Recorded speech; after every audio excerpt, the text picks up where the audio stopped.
আজি কেইবাটাও দিন ইতিমধ্যে অতিক্ৰম কৰিছে আৰু আমি দেখিবলৈ পাইছোঁ সমগ্ৰ ৰাজ্যতে এতিয়াও ৰঙালী বিহুৰ বাহ লাগি আছে। মই বৰ্তমান উপস্থিত আছোঁ কাকজানৰ এখন অগ্ৰণী শিক্ষানুষ্ঠান কাকজান বাল্য নিকেতনত। ইয়াতো আমি দেখিবলৈ পাইছোঁ আজি পুৱাৰে পৰা ৰঙালীৰ উৎসাহত বুৰ গৈছে এই বিদ্যালয়খনৰ শিক্ষক শিক্ষয়িত্ৰী কৰ্মচাৰী তথা ছাত্ৰ ছাত্ৰী অভিভাৱক অভিভাৱিকাসকল। আমি দেখিছোঁ পুৱাৰে পৰা ইয়াত বিভিন্ন অনুষ্ঠান অনুষ্ঠিত কৰিছে আৰু ছাত্ৰ ছাত্ৰীসকলক এক ৰঙালী বিহুৰ যি পৰম্পৰা সেই পৰম্পৰাগত নীতি নিয়মৰ মাজেৰে বিহু উদযাপন কৰা আমি দেখিবলৈ পাইছোঁ।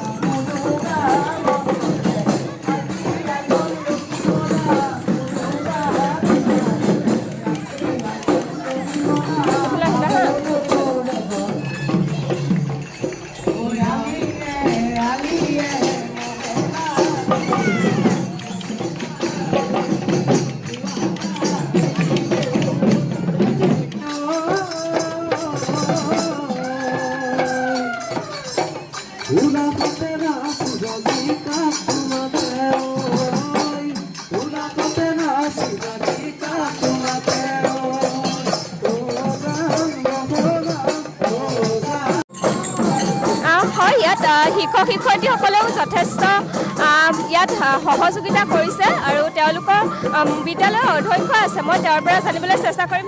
যিহেতু এইবাৰো আপোনালোকে ৰঙালী বিহু উদযাপন কৰিছে, এইবাৰ কেনেধৰণেৰে উদযাপন কৰিছে? আমি 1992 চনত আমাৰ বিদ্যালয়খন প্ৰতিষ্ঠা হৈছিল। তাৰ পিছৰে পৰা আমাৰ প্ৰতিটো বিহুতে আমি পৰম্পৰা অনুসৰি আমি বিহু পালন কৰি আহিছোঁ। ভোগালী বিহুৰ সময়তো আমি পালন কৰোঁ। বিহু পিঠা পনা প্ৰতিযোগিতাবিলাক ল'ৰা ছোৱালীৰ মাজত পালন কৰে। এতিয়া বহাগ বিহুতো আমি এই পৰম্পৰা ৰক্ষা কৰি ল'ৰা ছোৱালীৰ মাজত বিহু প্ৰতিযোগিতা অনুষ্ঠিত কৰোঁ। তাৰ উপৰিও আমাৰ সৰ্বপ্ৰথমেই বয়োজ্যেষ্ঠ বিদ্যালয়ৰ প্ৰাক্তন শিক্ষক, আমাৰ মাননীয় বিদ্যালয়ৰ পৰিচালনা সমিতিৰ সভাপতি আৰু বয়োজ্যেষ্ঠ কেইজনমানক আনি এই বছৰ আমি 5জনক সম্বৰ্ধনা জনালোঁ। আৰু লগে লগে আমাৰ যাতে আমাৰ পৰম্পৰা হেৰাই নাযায়, কিছুমান বস্তু আমাৰ মাজৰ পৰা হেৰাই গৈছে। এই হেৰাই যোৱা বস্তুবিলাক যেনেধৰণে আমাৰ মানে ল'ৰা ছোৱালীৰ নামেই চিনি নাপায়, কিছুমান চেৰেকী, যঁতৰ, মাকু এইবিলাকৰ প্ৰদৰ্শনীবিলাক আমি অনুষ্ঠান কৰিছোঁ। আমাৰ এইফালে প্ৰদৰ্শনী অনুষ্ঠানবিলাক আৰম্ভ হৈছে আৰু তাত আমাৰ বিপণী এটাও আৰম্ভ কৰিছে। আমাৰ অভিভাৱকসকলে ইয়াত অংশগ্ৰহণ কৰিছে আৰু আমাৰ শিক্ষকসকলেও ইয়াত সহযোগ কৰিছে। সকলো শিক্ষকে, বিশেষকৈ অভিভাৱকসকলে যিটো বিপণী প্ৰস্তুত কৰিছে এইটো ভাল ধৰণে হৈ গৈছে। আমাৰ সকলোলৈকে মই বিহুৰ উল্লেখ জনাইছোঁ। অৱশ্যে আমাৰ প্ৰগ্ৰেমটো অনুষ্ঠিত কৰাত কিছু পলম হ'ল, কেলৈ আমাৰ হায়াৰ ছেকেণ্ডেৰী বিদ্যালয়ৰ পৰীক্ষা চলি আছিল। প্ৰথম একাদশ শ্ৰেণীৰ পৰীক্ষা হোৱাৰ কাৰণে আমি বিহুৰ আগতে অনুষ্ঠানটো কৰিব নোৱাৰিলোঁ। সেইকাৰণে আমি এই বিহু খোলাৰ পিছতে অনুষ্ঠানটো পৰম্পৰাগত অনুযায়ী আমি ৰক্ষা কৰি চলিছোঁ।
ইয়াত আমি এখন ব্যতিক্ৰমী প্ৰদৰ্শনী দেখিছোঁ। যিহেতু ছাত্ৰ ছাত্ৰীসকলে সকলোৱে হয়তো সকলো বস্তু চিনি নাপাব পাৰে, সেই হেতুকে বিদ্যালয়ৰ পৰা আজি এখন সুন্দৰকৈ ইয়াত প্ৰদৰ্শনী পাতিছে আৰু ইয়াত সকলো বস্তু বিহুৰ লগত জড়িত ইয়াত সকলো ধৰণৰ বস্তুবিলাক ইয়াত আমি দেখিবলৈ পাইছোঁ।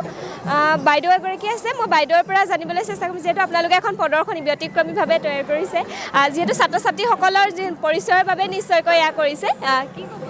হয়, আমাৰ বৰ্তমানৰ ছাত্ৰ ছাত্ৰীসকলে বিহুৰ যিহেতু এটা আমাৰ পৰম্পৰাগত উৎসৱ আৰু কৃষিভিত্তিক উৎসৱ, বিশেষকৈ অসমত কৃষিৰ বিশেষ গুৰুত্ব আছে। গতিকে কৃষিৰ লগত জড়িত এই উৎসৱটিত বিভিন্ন আমাৰ ধৰ্মীয় লোকাচাৰ জড়িত হৈ আছে, বিভিন্ন সামগ্ৰী জড়িত হৈ আছে।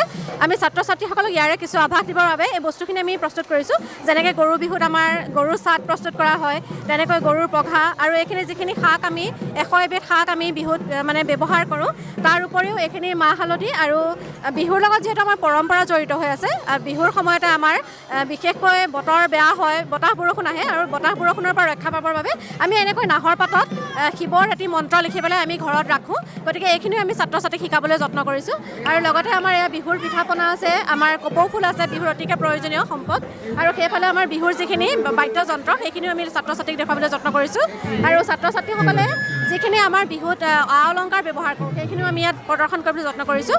আৰু অসমীয়াৰ সম্পদ বানবাতি, বানকাঁহী, এই সম্পদবিলাক লাহে লাহে হেৰাই যাবলৈ আৰম্ভ কৰিছে। এইখিনিও আমি ছাত্ৰ ছাত্ৰীৰ বাবে অকণমান আমি প্ৰয়াস কৰিছোঁ। ঘৰতে থকা কিছুমান সামগ্ৰীয়ে তেওঁলোকক মানে বিহুৰ লগত জড়িত পৰম্পৰাসমূহৰ আভাস দিবলৈ যত্ন কৰিছোঁ। হয়, নিতান্তই এয়া সঁচাকৈ বিদ্যালয়খনৰ এক প্ৰশংসনীয় পদক্ষেপ, যিহেতু ছাত্ৰ ছাত্ৰীসকলৰ পৰিচয়ৰ বাবে যি এক সুন্দৰভাৱে এখনি প্ৰদৰ্শনী ইয়াত তেওঁলোকে পাতিছে। আৰু আমি আশা কৰিছোঁ যে উঠি অহা যিসকল নতুন প্ৰজন্মৰ ছাত্ৰ ছাত্ৰীসকল আছে তেওঁলোকে আমাৰ বিহুটি বাপতিসাহোন বিহুটি ধৰি ৰাখিব আৰু বিশ্ব দৰবাৰত এই বিহুটিক জিলিকাই তুলিব। ধন্যবাদ।